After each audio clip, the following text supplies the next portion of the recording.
Hello my dear शूरवीर, कैसे हैं आप सब। जी हाँ, मैं बिल्कुल ठीक हूँ और उम्मीद करता हूँ आप भी अपनी जगह बिल्कुल कुशल मंगल हैं। तो चलिए आगे बढ़ते हैं।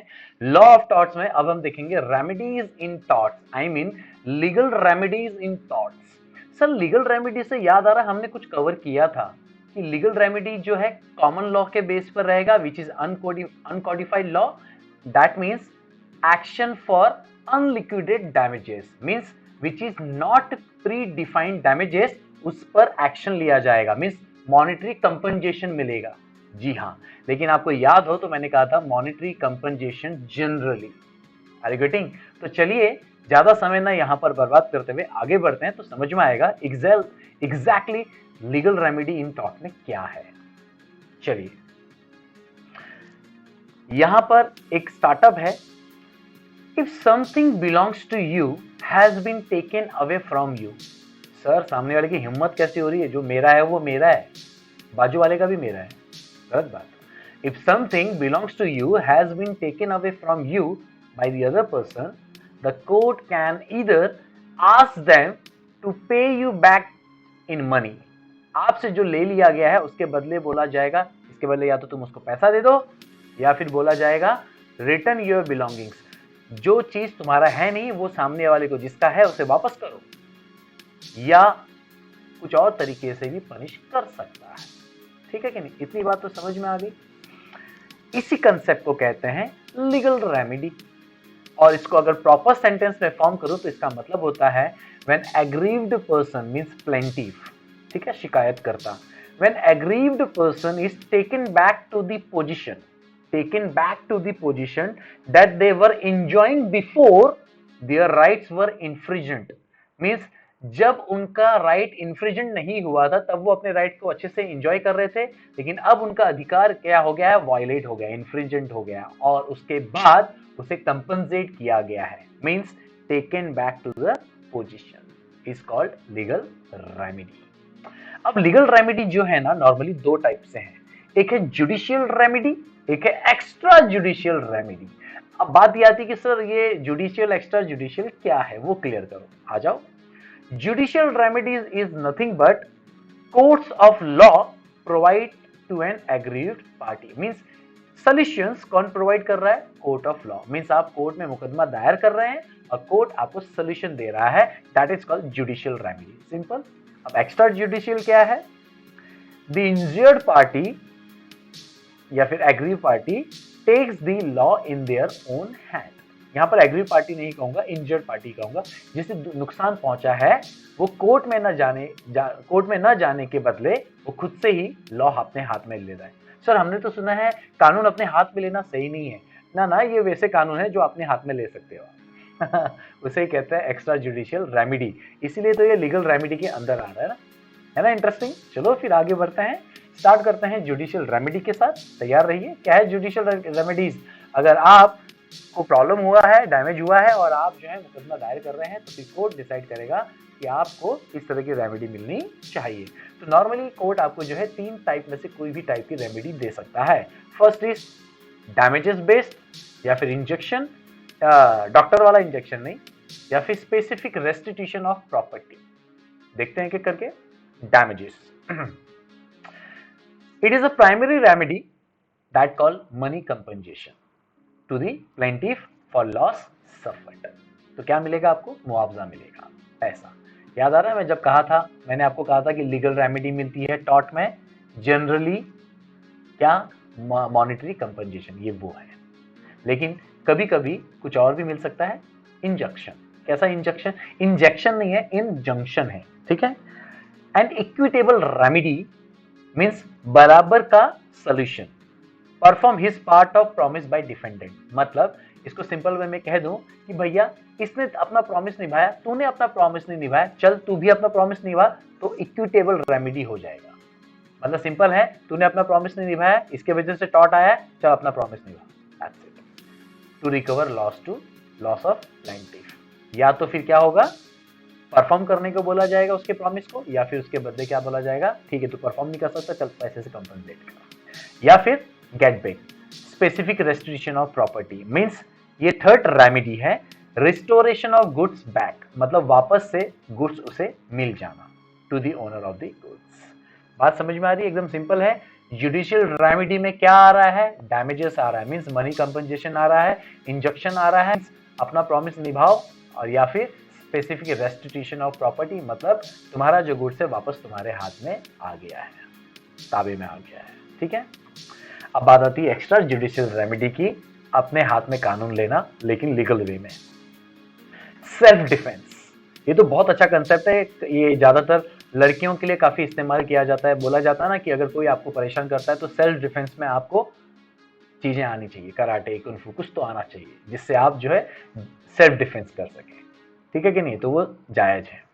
तो देखिए यहां पर क्या लिखा है, any person to use reasonable force, मतलब ऐसा नहीं कि जबरदस्ती का force, reasonable force to protect himself और एनी अदर पर्सन, खुद को प्रोटेक्ट करो या किसी के साथ नाइंसाफी हो रहा है तो तुम उसे प्रोटेक्ट करने के लिए जा सकते हो, फोर्स यूज कर सकते हो against unlawful use of force. ठीक है, कहीं पर कुछ गलत हो रहा है तो आप जा सकते हो और फोर्स यूज कर सकते हो। ठीक है कि नहीं? चलो, एक्सपल्शन ऑफ ट्रेसपासर। ट्रेसपासर, बिना परमिशन के बंदा आपके अंदर, आपके लैंड के अंदर आ रहा है ना, तो आप उसको रोक रहे हो लेकिन वो सुन नहीं रहा है, तो भी आप क्या कर सकते हो? फोर्स यूज कर सकते हो। दिख रहा ना लात कैसे मार रहा है बाहर।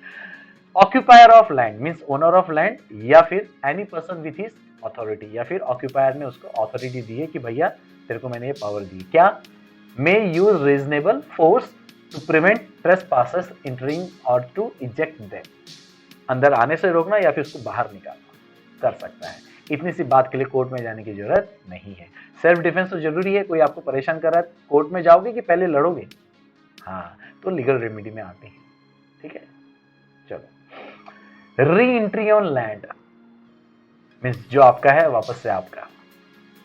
Wrongfully disposed of land means मान लो किसी ने आपका जो है गलत तरीके से लैंड जो है सेल कर लिया, तो आप उसे वापस ले सकते हो। मे रीटेक पोजीशन ऑफ लैंड, आप वापस से अपने ताबे में ले सकते हो इन पीसफुल और रीजनेबल मैनर।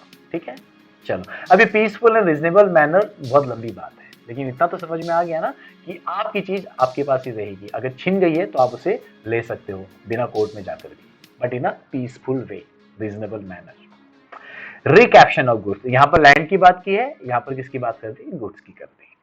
वही सेम बातें हैं। Wrongfully detained chattel, that is called movable property, may retake possession of chattel in peaceful and reasonable manner. Abatement of nuisance means जो भी नॉइजेंस हो रहा है उसे रोकना। कैसे? ऑक्यूपायर ऑफ लैंड, इसके लिए भी कोर्ट में जाने की जरूरत नहीं है, देखो इमेज में दिख रहा है।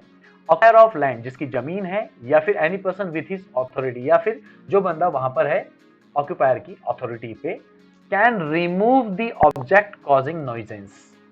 अब यहां पर वो ऑब्जेक्ट रिमूव कर सकता है। एग्जांपल में देखो क्या लिखा है, person may cut overhanging branches as spreading roots from his neighbour's tree means मान लीजिए पड़ोसी का पेड़ जो है, उसकी जो ब्रांच जो है, पेड़ तो भले ही उसकी जगह पर है लेकिन उसकी ब्रांचेस जो है आपके एरिया में इंटरफेयर कर रही है, तो आप वो जो ब्रांचेस है, पूरा पेड़ नहीं, जो ब्रांचेस है जो आपके पास तक पहुंच रही है उसको काट सकते हो, लेकिन of course peacefully and reasonable manner. और यहां पर कंडीशन 3 बताइए। पहला उसको नोटिस दो कि भैया ऐसा हो रहा है, और अगर उसने नहीं माना then by choosing least mischievous method, ऐसा तरीका अपनाओ जिससे कम नुकसान हो सामने वाले का,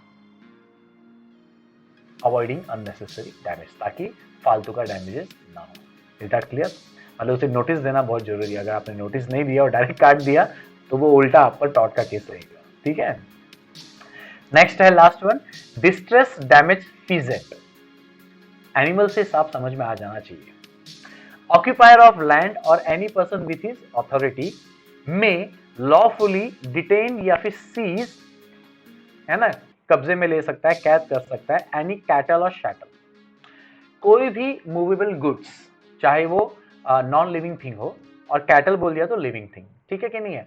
अगर मान लीजिए वो आपकी लैंड में आ गया और आपके लैंड की चीजों को नुकसान पहुंचा दिया, ठीक है, मान लीजिए जानवर की बात कर लेते हैं, जानवर जो है, आप दूसरे का जानवर आपकी जमीन में आकर पूरे घास अनाज खा लिए, है ना, ठीक है कि नहीं है? तो क्या हुआ, ये unlawfully on his land doing damages, unlawfully आया ना वो, सर वो तो जानवर है, उसको क्या पता, बराबर है, वो जानवर, उसको कुछ नहीं पता है, लेकिन जिसका है उसने केयर क्यों नहीं किया, तो जो ऑक्यूपायर ऑफ लैंड है, जिसकी जमीन पर वो आया, वो जानवर को डिटेन करके रख सकता है तब तक जब तक उसका जो नुकसान हुआ है का कंपनसेशन उसको मिल न जाए।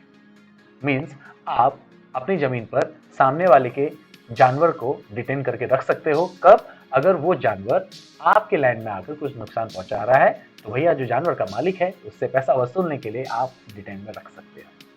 रख सकते का मतलब ये नहीं कि धोने का उसको पकड़ के, जिस तरह से केयर की जाती है उस तरह से केयर करनी पड़ती है। ठीक है क्या नहीं है? सो आई बिलीव आपको समझ में आ गया है ना इंटरेस्टिंग एक्स्ट्रा जुडिशियल रेमेडीज भी।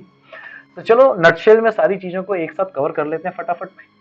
लीगल रेमेडीज इन टॉर्ट्स क्या है? Judicial and extra judicial. Judicial मतलब कोर्ट डिसाइड करेगा, एक्स्ट्रा जुडिशियल मतलब आप लॉ अपने हाथ में लेने वाले हो। कोर्ट डिसाइड कैसे करता है? 3 बेसिस में। डैमेजेस, एग्जांपल क्या है? बेस क्या है? Monetary compensation. इंजंक्शन मतलब क्या है कि भैया अपना प्रॉमिस भी परफॉर्म करो चलो। स्पेसिफिक रेस्टिट्यूशन ऑफ प्रॉपर्टी का मतलब क्या है? रिस्टोरेशन ऑफ गुड्स बैक, वापस से गुड्स दिला देना। अब एक्स्ट्रा जुडिशियल रेमेडीज में क्या है? Self defence. एक रीजनेबल फोर्स आप यूज कर सकते हो सेल्फ डिफेंस में। एक्सपल्शन ऑफ ट्रेसपासर, यहां पर भी आप एक रीजनेबल फोर्स यूज कर सकते हो ताकि आप ट्रेसपासर को एंट्री ना करने दो या फिर उसको बाहर निकाल दो। री एंट्री ऑन लैंड, आप अपना पोजीशन वापस से ले सकते हो लैंड में।